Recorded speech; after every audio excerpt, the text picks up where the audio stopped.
A form of entertainment many view to invest their time, money, and emotions into, or some watch it to escape the anxieties of their everyday lives. Everyone has their reasons, but through that people come together and share love for this, and oh yeah, and don't forget about this. And with a forever growing catalog of anime, you always have more stories to tune into. You gotta remember, every manga and anime is someone's idea and vision, so seeing that come to life is a beauty, most of the time. Sometimes their stories and ideas reflect the inner lives of everyone watching. Writer Shinji Nojima, known for writing a lot of 90s social commentary teen dramas, has finally brought his own ideas into the form of an anime. While this is his first attempt at an anime, he's done a pretty excellent job so far. Wonder Egg Priority, a masterpiece in the making, is what I'd say at the very least about this beautiful gem of the season. Now, while a lot of hype shows are getting their sequels, there's been a few that have stood out among the seasonal crowd. This one taking the ranking, and I'm here to tell you why.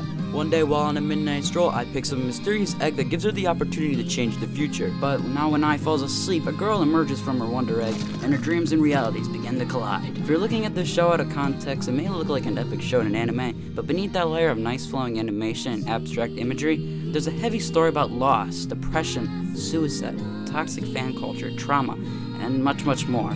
Now, while this isn't the first anime to take on so much, it handles everything in a very progressive way. Not with just the dimension flipping and the psychological horror-esque elements, but the way these characters all grow together. Every one of our main cast has issues, and that's reflected in the past decisions, which have brought them all to eventually meet.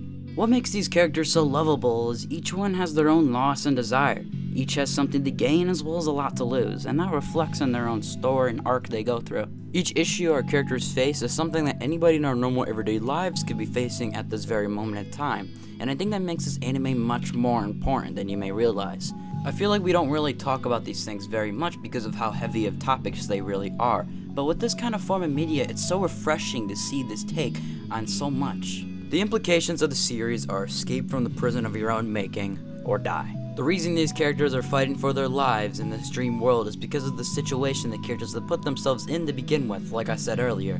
These characters are in no way perfect humans at all, and I think that's what humanizes them quite a bit.